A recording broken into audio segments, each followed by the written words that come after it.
My grandfather, Alistair, was a ghost long before he died. He was a name in a family tree, a grainy black and white photograph on my mother's mantelpiece, a man who chose a life of stark isolation over family. For 50 years, he was the keeper of the Serpent's Tooth Lighthouse, a lonely granite spire off the jagged coast of Maine. When he passed, he left me, his only grandchild, the lighthouse, and everything in it. My mother called it a curse. I, a cynical history student, buried in student debt, called it free real estate. My journey to the island was a grim affair on a sputtering fishing boat captained by a man named Silas, whose face was a road map of sea-wrinkled skepticism. "Your granddad was a strange one," Silas grunted over the roar of the engine. "Kept to himself. Said the sea had a voice and he was the only one who knew how to answer it. Folks round here say the Tooth is haunted, a place of bad tides and worse memories." The lighthouse itself was a marvel of Gothic defiance. It rose from a small rocky island, a gray finger pointing an accusatory finger at a perpetually bruised sky. It was both beautiful and deeply menacing. After Silas dropped me off with my supplies and a promise to return in a week, the silence descended. It was a physical presence, broken only by the cry of gulls and the relentless crash of waves against the rocks below. Inside, the lighthouse was a time capsule. The air was thick with the scent of salt, kerosene, and old books. A narrow winding staircase spiraled up through the tower's core. In the main living quarters, I found a small wooden chest. Inside were decades of logbooks, their pages filled with Alistair's spidery handwriting, and a single, thick, wax-sealed envelope with my name, Eliza, written on it. I broke the seal. The letter was short, its tone devoid of grandfatherly affection. It was a list of instructions. "Eliza, the light is now your burden. Do not take it lightly. Your survival depends on 3 rules. 1. The lantern must never be extinguished between dusk and dawn. The generator is reliable. The backup is fueled. There are no excuses. The dark invites what the light repels. 2. On a moonless night, you will hear singing from the sea. It will be the most beautiful sound you have ever heard. When you do, you must immediately go to the lantern room and play the gramophone. The record is already on the platter. Play it as loud as it will go until the singing stops. Do not be tempted by the sea's song. 3. During a storm, the sea will come to collect its due. The door to the ground-level storeroom must be bolted from the inside. No matter what sounds you hear from beyond that door, banging, scraping, or weeping, you must never, ever open it. This is not a game. This is your inheritance. Alistair. I read it twice, a scornful laugh escaping my lips. It was the nonsensical rambling of a man driven mad by solitude. A haunted lighthouse with a singing sea and a forbidden door. It was the stuff of cheap paperbacks. I tossed the letter aside, and, out of historical curiosity, opened the oldest logbook, dated 1973. The early entries were mundane. Weather reports, shipping traffic, generator maintenance. Fog thick as wool today. Visited by a pod of dolphins. Repaired the auxiliary pump. Boring. I felt a pang of disappointment. I had hoped for something more dramatic. My first night was uneventful. I made sure the great lamp was lit, its powerful beam cutting a reassuring swath through the encroaching darkness, more out of a sense of duty than a belief in Alistair's warnings. I fell asleep to the rhythmic crash of the waves, the lighthouse a solid, dependable presence around me. The second night, the trouble began. I was reading in the main chamber when the generator downstairs coughed, sputtered, and died. The entire tower was plunged into absolute, suffocating blackness. The great lamp above went silent, its sweeping beam gone. For a moment, I was paralyzed. Then Alistair's first rule echoed in my mind. The dark invites what the light repels. I fumbled for my phone, its flashlight beam a pathetic needle in the vast darkness. I scrambled down the winding stairs to the generator room. The backup generator, a hulking beast of a machine, hadn't kicked in automatically. I had to manually engage it. My hands shook as I worked the switches. The entire time the light was out, maybe 60, 90 seconds at most, the silence from outside felt different. It felt attentive. With a roar, the backup generator came to life, the lights flickered on, and above me the great lamp began its rotation once more. As I caught my breath, I heard it. A deep, guttural, scraping sound from outside against the base of the lighthouse, like a massive boulder being dragged across the rocks. I rushed to a porthole and peered out into the darkness. I saw nothing but the churning black waves. The sound was gone. Shaken, I retreated upstairs and returned to the logbooks, a new, cold dread settling in my stomach.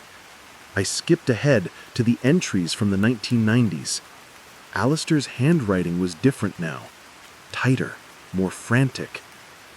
November 12th, 1995. The fog is thick again, but this is no ordinary fog. It has a hunger. The light failed for 3 minutes tonight. I saw them in the water, pale shapes, watching. July 3rd, 1998. The singing came again. A new voice in the choir, a young one. Sounded like the fisherman's boy who was lost last spring. The gramophone record is getting worn. I fear one day it will not be enough. October 29th, 2005.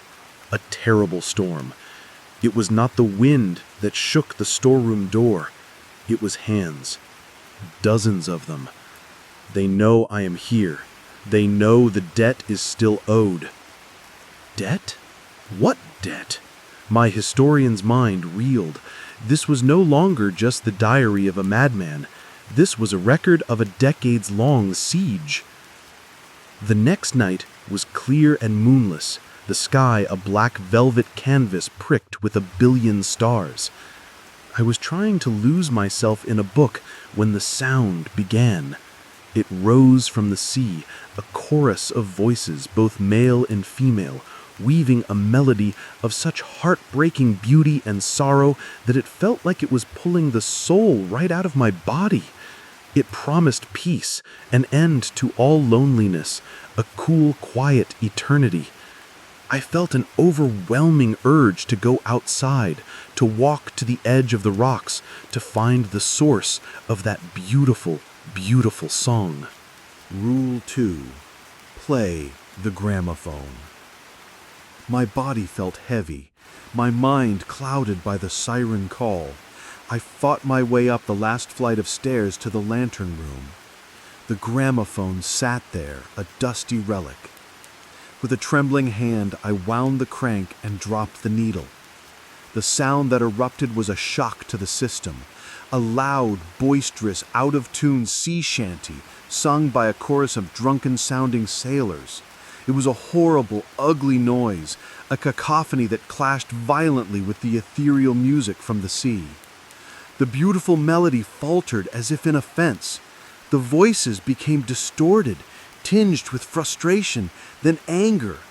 The beautiful singing dissolved into a chorus of hateful, sibilant whispers that slithered on the wind before finally fading into silence. Only the ugly sea shanty remained.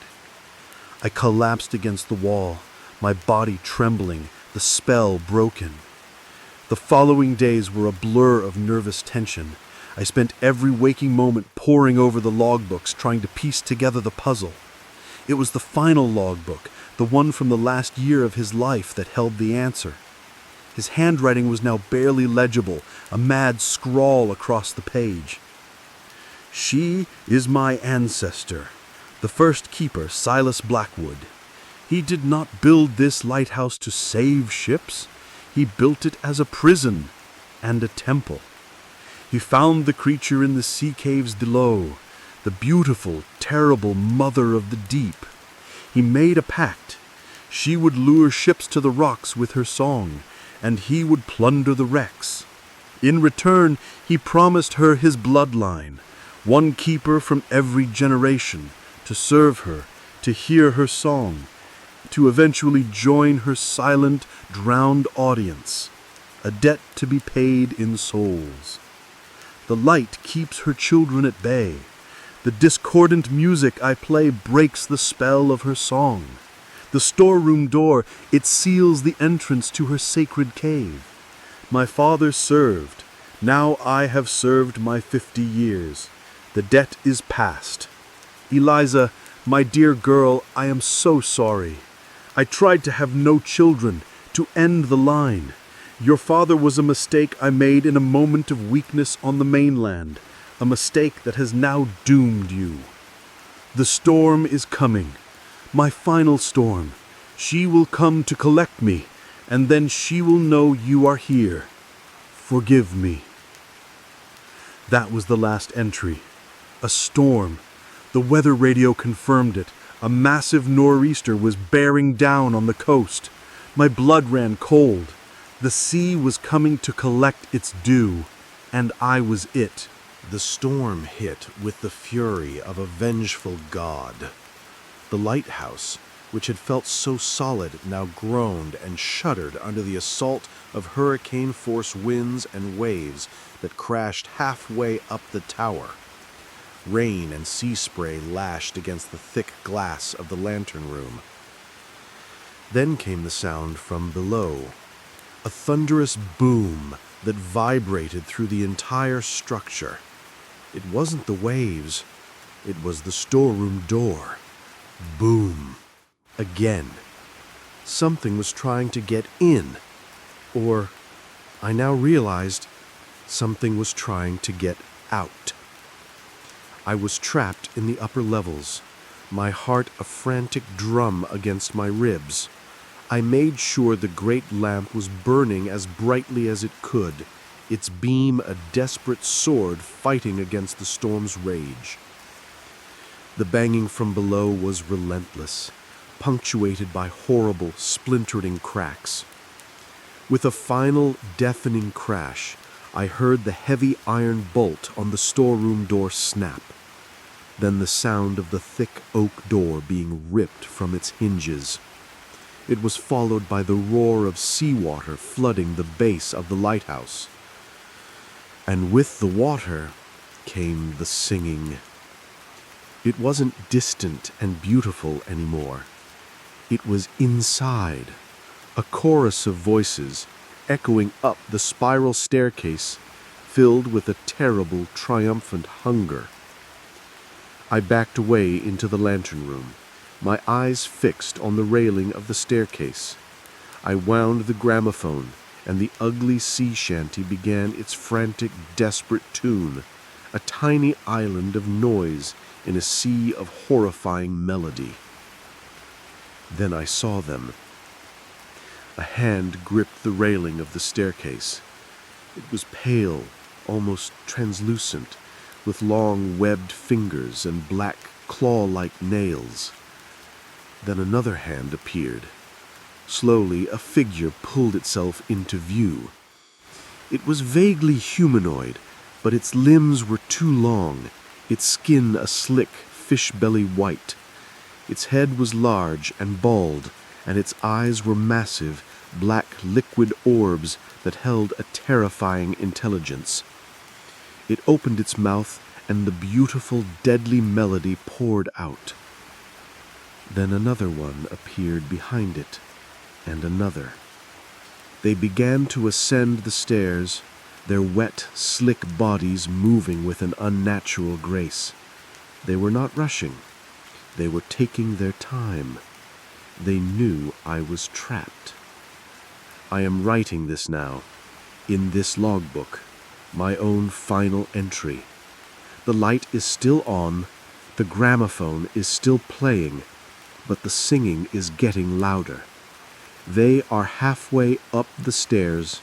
I can see the light reflecting in their enormous dark eyes. They are the children of the sea, the keepers of my family's terrible debt. The sea is coming to collect, and I am the only thing left to pay.